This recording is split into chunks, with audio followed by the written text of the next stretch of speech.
Hey everyone, welcome back to my new another video. তো guys আমি আমার আরেকটা বার্থডে কেকের ভিডিও নিই। এই ভিডিওতে আমি দেখাবো আমি কিভাবে কেকটা ডেকোরেশন করি A to Z। পুরো এই ভিডিওটি তোমরা দেখতে পাবা। তো আমি আবার আরেকটা বার্থডে কেক নিয়ে চলে আসলাম। এটা কিন্তু একটা বার্থডে কেক, আর এই কেকটা আমি সবসময় 3টা লেয়ার যেহেতু করে থাকি, তো আমি এই কেকটাও 3টা লেয়ার করে নিচ্ছি।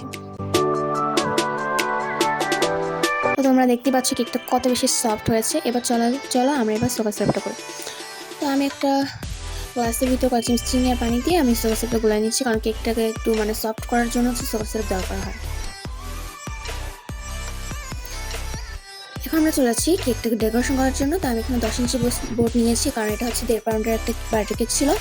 আর আমি সুগার সিরাপের প্রত্যেকটা পার্ট এপিট ওপিট করে ভালো করে ভিজেছি, কারণ কেকটাকে সফট করতে হলে 2 পাশে সুগার সিরাপ দেওয়া হবে।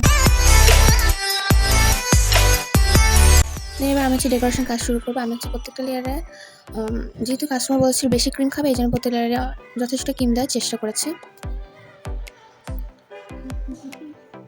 এইভাবে করে আমি আরেকটা পার্ট দিচ্ছি, আর এই পার্টটা কিন্তু আমি সুগার সিরাপ ইউজ করছি। আমি ওই পার্টটা দেখাইনি যে সুগার সিরাপ পাশটা ইউজ করছিলাম, তখন আমি ভিডিওটা শ্যুট করিনি।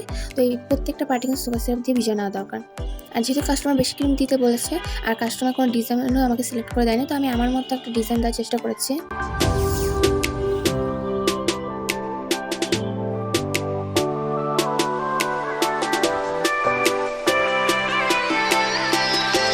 তো এটা ছিল আমার লাস্ট পার্ট। এরপর আমি ক্রাম পুটিং করবো, কারণ অনেক সময় হয় কি, যখন আমি কেকটাকে ডেকোরেশন করি, তো সেক্ষেত্রে যে কেকের যে গুঁড়িগুলো থাকে, ওগুলো যখন ডেকোরেশন করি ওই ক্রিমের উপর উঠে আসে, তখন ডেকোরেশনটা দেখতে খারাপ লাগে। এই জন্য আমি অল্প করে ক্রিম নিয়ে ক্রাম পুটিংটা করে কিছুক্ষণ ফ্রিজে রেস্টের জন্য রেখে দেবো, 10 থেকে 30 মিনিটের জন্য।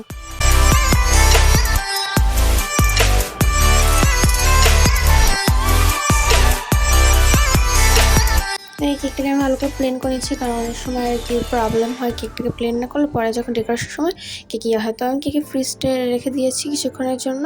অ্যান্ড এখানে আমি আমার ফ্লাওয়ার যে দিব, আমি এখানে কেকের উপর যে ডেকোরেশন করবো ওটার জন্য ক্রিম আলাদা করে রাখছি। ওকে, এবার কেকটাকে 30 মিনিট পর বের নিয়েছি। এবার কেকটাকে আমি ভালো করে ডেকোরেশন করবো, প্লেন করবো। তো আমি প্লেন করে এদিকে তোমরা দেখতে পাচ্ছি। আর তখন বাজে রাত 1টা। চকলেট ব্রাশটা দিয়ে নিচ্ছি। তো এটা দিয়ে আমি আমার কেকটা ডেকোরেশন করবো। তো এই জন্য ক্যামেরাটা অত ভালো বুঝে না। তো এখন আমি চকলেটগুলোকে সাইড দিয়ে বড় করে, একটু গ্যাপ রেখে আমি তারপর ফেরাচ্ছিলাম, কারণ মাঝকে ছোট্ট করে চকলেটগুলো আমি ড্রপ করে নামাবো। তো এখন আমি ছোটো করে ড্রপ করে নামাই দিচ্ছি চকলেটগুলো, যাতে একটা ডিজাইনের মতো করে আসে। তো এখন আমি কেকটা চকলেটটাকে একদম প্লেন করে নিব।